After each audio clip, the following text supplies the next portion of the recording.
Oh, holy crap. You gotta fly back to it. Push start. Oh, yeah. I agree. We got a lot of freaking options. Heated seat, cloth. Don't worry about that. Paddle shifters. Woohoo! Paddle shifters. I like that. Steering wheel's a nice size. It's not overly abundantly big. Got backup camera, what?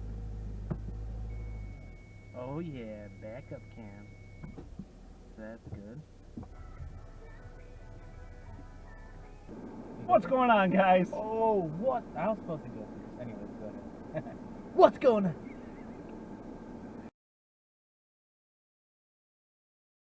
We are on our way. Late start be there about 7:30. It's a lease. You leased it? Yeah, I told you that. Oh, I didn't know that. I thought you bought it. Fuck no, I ain't balling. I broke. Kind of like to document the leasing experience for a buyer, because I don't feel there's a whole lot of information out there for people that are looking at leases. You get a lot of people that are either for it or against it. So if you don't have the amount of money to buy a new vehicle, I mean, think about it. So, okay, yeah, we financed them for 8 years if we buy them, but we'll know the service records, we'll know how they were driven, we'll know everything about those vehicles. Now, what are the guidelines about customization? Like, people want to maybe, oh, I want to throw a sound system in here, or I want to do like a rim and tire package because I don't like it. How does that work? Do you know? I don't, but hey, here's the thing. With wheels and tires, I keep these ones, I put them back on if I turn it in. Alright, so this is a 2017 Subaru Impreza 2.i Sport. This does have a few optional packages. It does come with, bring you down here, Harman Kardon speakers. It's got the blind spot detection for extra sensors. It's hard to see, but the glossier black on the mirrors are indicators for blind spot, so you don't even necessarily have to check them. They've got sensors kind of in the rears of the vehicle. MSRP on this vehicle, $27,296. That is not what we ended up paying. We actually got this during a Memorial Day sale, and Memorial Day sale? they did. Oh, really? Huh? And they took $3,500 off that sticker price. Alright, as you can tell, tons of buttons.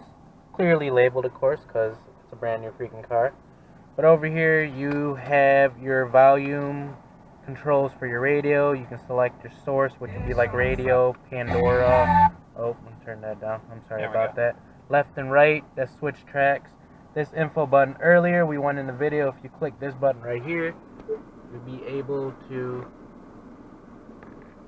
if I can get it to work properly. Nah, here. There we go. If you hit it, see if I can get a nice closer view, try to get rid of that glare for you. There you go.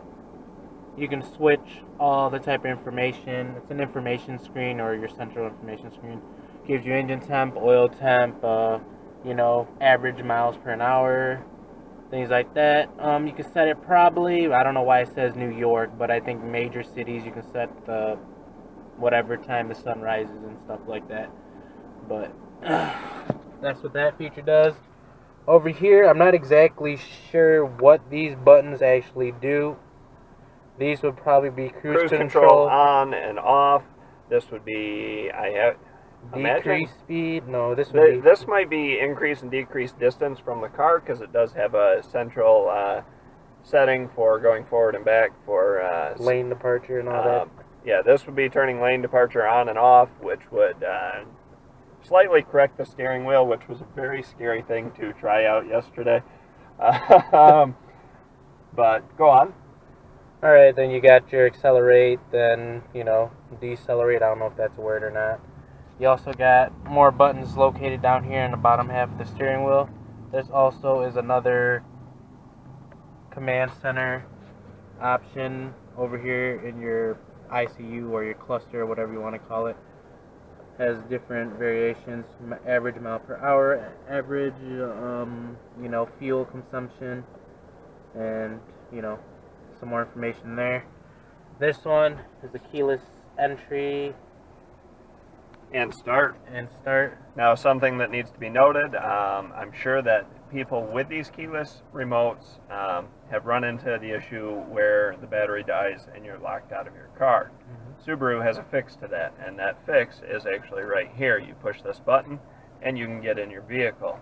And typically this fob would then have enough energy to put it right here and still start the car one last time. Cool. So that's that. You also have, see if I can get the angle, wipers, of course, turn signals, which not a lot of people seem to use in Michigan. I get very mad about that, but that's I that. didn't know that this car came with us. Yeah, this car, you see, you hit this down, and it tells you which direction you're going to turn, if you guys didn't know that. Flick it that way, see, ta-da. It kind of helps you out when you're, you know, you're driving to somebody. I do leave, you know, plenty of space and stuff like that. But it's kind of weird when they're slowing down. You're like, what are they doing? You start braking, all of a sudden they just whip into there and take their slow time making that turn. Well, do they whip in there, or do they take their slow time? Well, mostly slow time, you know. All right, and right back here, if I can get the angle, you got your paddle shifters. Upshift, downshift. Upshift, downshift, and that's that. Go over here to the door. You got your auto one hit. Driver window goes down for tow roads. And you also... And it also does it going up. Well, I'm going to do that again for you guys. Let that drop down. One pull up. Window goes up. Also got the same thing for your passenger on... Drivers and passengers. Drivers side, and actually. passenger side on the front. You go down, I go up. Ready, go.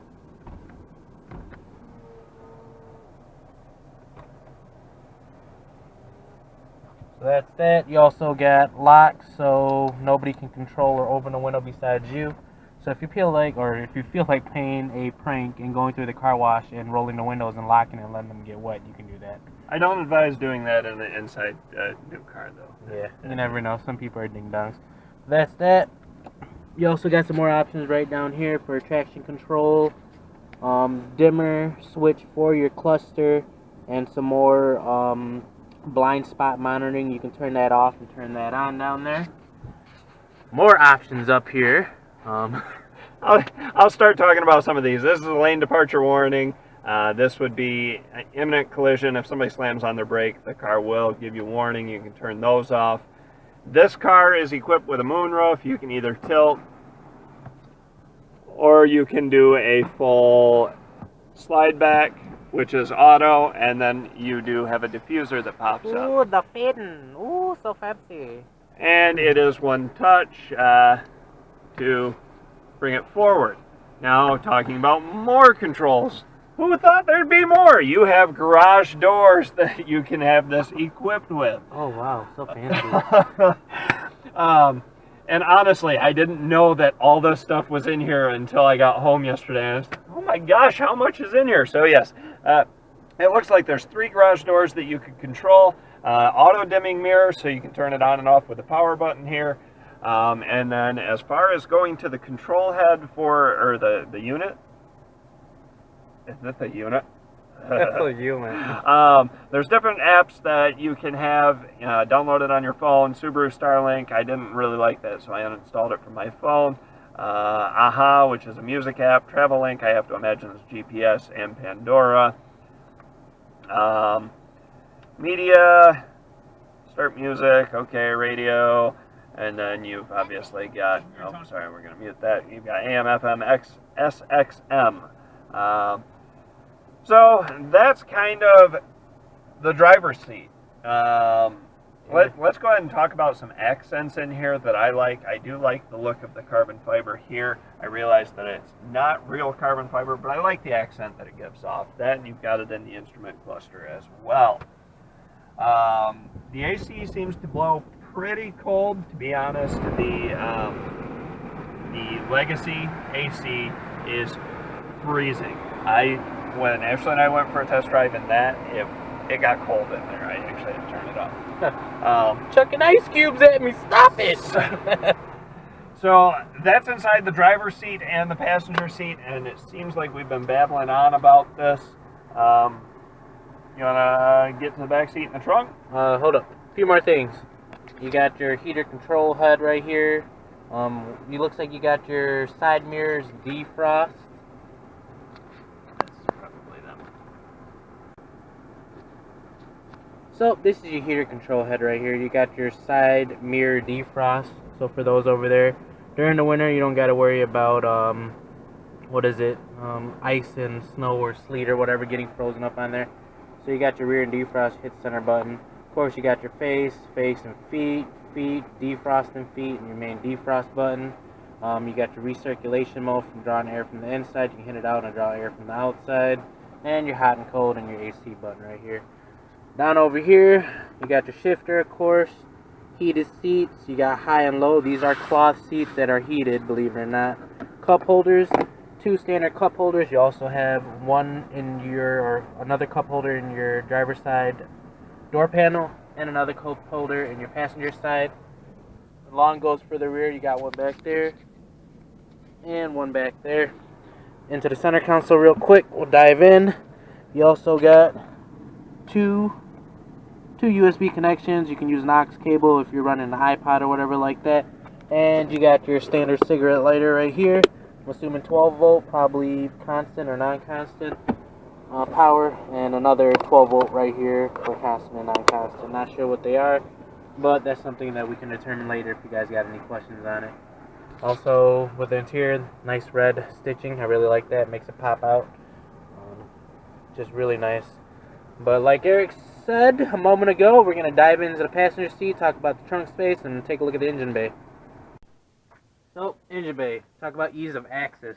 Oil filter. Bow. Filling. Bow. I bet the drain's like right at the bottom. That's pretty nice, I would have to say there. The other couple things that I'm going to point out, headlights right in there. Don't have to remove anything on that side. I actually didn't see this side. You might be able to get your head in there. Your head or your hand? Head.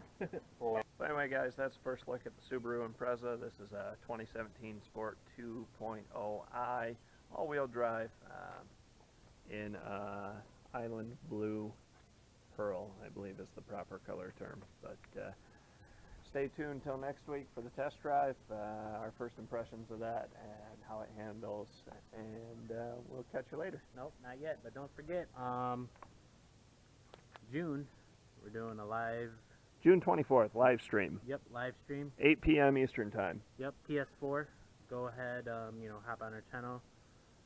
Go ahead and comment. You got a gamer tag, whatever like that. We'll holler at you, pick you up. You play a few rounds or matches, or even if your son or daughter has PS4 and you just want to, ask us questions, say, hey, why don't you guys review this or review that? Go ahead and hop on the mic, ask us a few questions. We'll go ahead and answer them.